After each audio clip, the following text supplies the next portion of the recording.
Movie की शुरुआत में हमें एक घर दिखाया जाता है जहां गंगोत्री कुछ मंत्र पढ़ रही थी। बाहर खड़ी एक लड़की चोरी छुप के ये सब देख रही थी। तभी उस लड़की के माँ बाप और कुछ पड़ोसी वहां आकर गंगोत्री को दरवाज़ा खोलने को कहते हैं। गंगोत्री गुस्से से दरवाज़ा खोलते हुए कहती है, तूने पूरे गांव के सामने मेरी इज्जत खराब की है, मुझे घर से बाहर निकाला, मेरे सर के ऊपर से छत छीना है, तुम्हें इसकी कीमत चुकानी पड़ेगी। मैंने तेरी बेटी को श्राप दिया है, इसे ज़िंदगी में कभी भी अच्छे दिन देखने को नहीं मिलेंगे और फिर धीरे धीरे तुम लोग पूरी तरह से निष्ठो निबूद हो जाओगे। अब हमें कुछ साल बाद का शहर का सीन दिखाया जाता है जहां राधा अपनी बेटी साई के साथ रह रही होती है। राधा साई से कहती है कि जल्दी करो, स्कूल वैन आने ही वाली होगी। साई के स्कूल के जाने के बाद राधा अपने मरे हुए हस्बैंड की फ़ोटो देखकर काफ़ी मायूस लगती है, क्योंकि कुछ ही दिनों पहले एक कार एक्सीडेंट में उसके पति मारे गए थे और वो और उसकी बेटी बहुत मुश्किल से बच पाई थी। जिसके बाद वो अपने एक फैमिली डॉक्टर के पास जाती है। वो कहती है, डॉक्टर काका, क्या अब मैं गांव जाऊं? मुझे वहां जाने की काफ़ी इच्छा हो रही है। दरअसल राधा के पिताजी उसके खानदानी घर को तोड़कर वहां रेस्टोरेंट बनाने जा रहे थे, जिस वजह से राधा एक आखिरी बार उस घर को देखना चाहती थी। डॉक्टर पूछते हैं कि तुम लास्ट टाइम गाँव कब गई थी, याद है? राधा बोलती है, शादी में गई थी, तब मम्मी ने गांव की देवी की ऊँटी भरने के लिए ज़बरदस्ती बुला लिया था। डॉक्टर बोलते हैं, do you know one thing, 10वीं के बाद गांव छोड़ने के बाद तुम वहां सिर्फ 5 बार गई हो। राधा वहां जाने से डर रही थी। वो कहती है, अगर फिर से कुछ पहले जैसा बुरा हुआ तो? जिस पे डॉक्टर उसे समझाते हैं और उसे कुछ मेडिसिन देते हुए कहते हैं कि जो कुछ भी हो हमेशा की तरह उसे अपनी डायरी में लिखना। अगले दिन राधा अपनी बेटी साई को लेकर गाँव जा रही होती है। ड्राइव करते हुए राधा मेडिसिन लेती है और साई से पानी मांगती है, लेकिन साई अपने ही दुनिया में कहीं खोई हुई थी। जब साई उसकी बात नहीं सुनती तब राधा खुद ही बोतल लेकर पानी पीती है।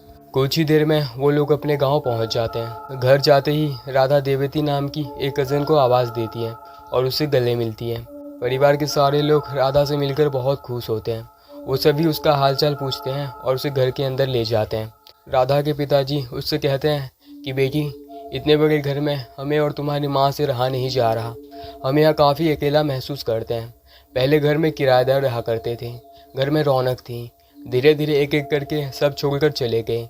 अब हम दोनों ने डिसाइड किया है कि हम तुम्हारे साथ तुम्हारे घर पर रहेंगे। राधा इस पे बोलती है, क्यों? मैं खुद को अच्छे से संभाल सकती हूँ। पिताजी कहते हैं, तुम मैनेज कर रही हो, लेकिन इस उम्र में हमसे मैनेज नहीं होता। राधा बोलती है, हाँ क्यों नहीं, बिल्कुल आइए, ये तो मेरा सपना है कि हम सब साथ रहें। अगले पल सारे लोग एक साथ बैठकर गाना गा रहे थे। तभी राधा को साई कहीं दिखाई नहीं दे रही थी। वो उसे ढूंढने जाती है। काफ़ी समय बाद राधा वापस नहीं आती। तब उसकी माँ राधा को ढूंढने निकलती है। वो उसे ढूंढते हुए एक कमरे में जाती है जहाँ राधा एक डॉल के सामने बैठकर कुछ गाना गा रही थी। उसका बर्ताव काफ़ी अजीब सा था। वो उस समय अपने ही धुन में खोई हुई थी। राधा की माँ उसके पास जाती है, उसे हिलाकर आवाज़ देती है। तब राधा पलटकर दांत दिखाती है और बोलती है, बर्बाद हो जाओगी। ऐसा लग रहा था राधा किसी बुरे साई से पोजेस हो चुकी है। यह आवाज़ सुनकर सभी परिवार वाले वहां आ जाते हैं। वो सभी घबराई हुई राधा की माँ से पूछते हैं, क्या हुआ? जिस पर राधा कहती है, पिताजी ये देखो मुझे क्या मिला। वो उन्हें एक गुड़िया दिखाती है और बोलती है कि ये डॉल साई को मिली थी और उसने इसका नाम भागाबाई रखा है। राधा की माँ बोलती है, ये डॉल तो शापित औरत की है, इसे फ़ौरन फेंक दो। लेकिन राधा डॉल को फेंकने की बजाय अपने पास रख लेती है। अगले दिन सुबह किचन में राधा आती है। वो देखती है कि उसकी माँ ने राधा की नज़र उतारने के लिए राउत काकू आंटी को बुलाया है। राधा अपनी माँ पर गुस्सा करते हुए बोलती है, नज़र उतारने के लिए आंटी को क्यों बुलाया? राउत काकू बोलती है, बेटा तुझे तो मुझ पर भरोसा ही नहीं हुआ, लेकिन आज तुम्हें नज़र उतार लेना चाहिए। आंटी राधा की नज़र उतारने लगती हैं। तभी साई भी वहाँ आ जाती है और राधा उसे अपने पास बुलाकर उसकी नज़र उतारने लगती है। नेक्स्ट सीन में दिखता है डॉक्टर राधा के पिताजी से राधा को हॉस्पिटलाइज करने की बात कर रहे थे, लेकिन वो मना करते हुए बोलते हैं कि वो घर पर ही ठीक है। लेकिन डॉक्टर बोलते हैं, ऐसी सिचुएशन में राधा का एक अच्छे डॉक्टर के सुपरविजन में रहना अच्छा होगा और बोलते हैं कि जितनी जल्दी तुम राधा को उसकी रियलिटी बताओगे उतना अच्छा रहेगा। जिस पर राधा के पिताजी ठीक है कहकर फ़ोन काट देते हैं। तभी वहाँ राधा की माँ आती है और बोलती है कि पिछली बार हमने हवन करवाया था, उसके बाद में सब ठीक हो गया था, तो इस बार भी करवाएं। ये सुनकर राधा के पिताजी राधा की माँ से बोलते हैं, अंधविश्वास से ध्यान हटाकर अपनी बेटी पर ध्यान दो।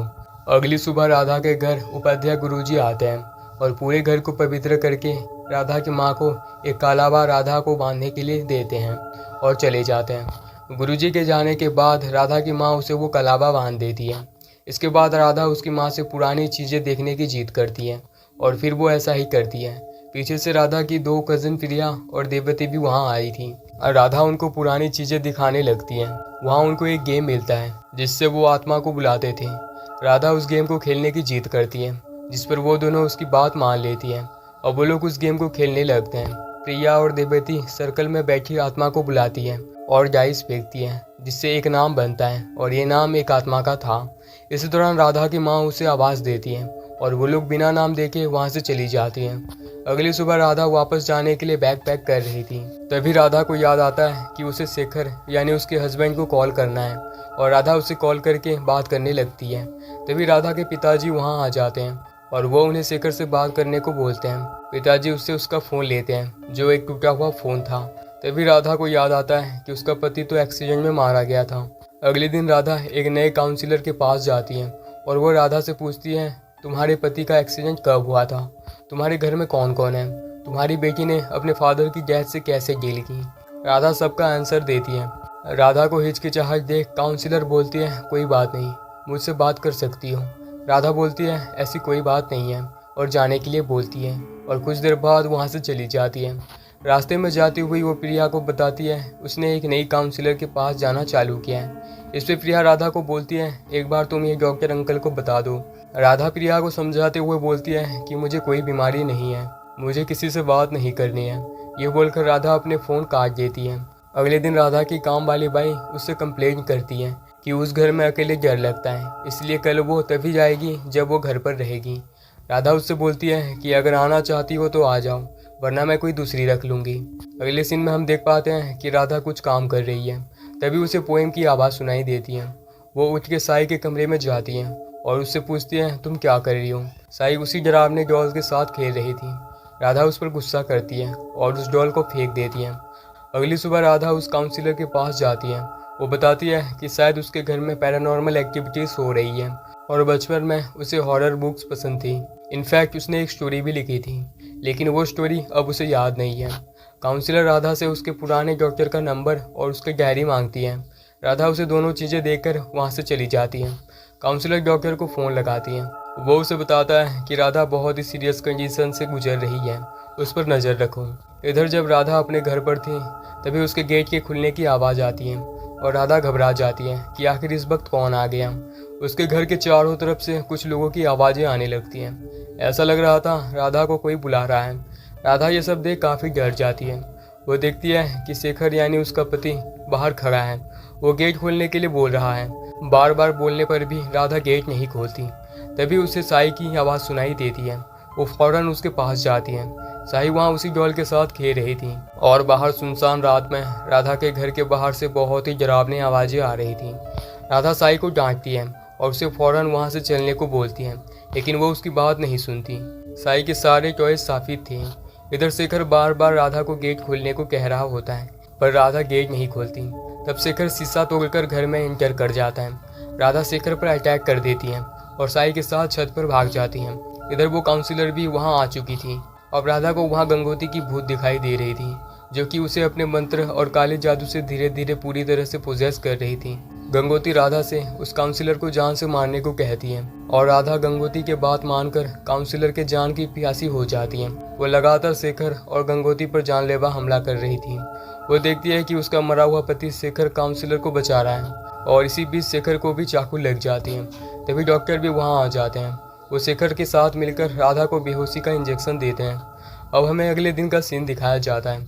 जब राधा को होश आती है तब वो हॉस्पिटल में थी। अब हमें काउंसलर और डॉक्टर की बातचीत से पता चलता है कि राधा बचपन से ही बहुत इमेजिनरी लड़की रही है।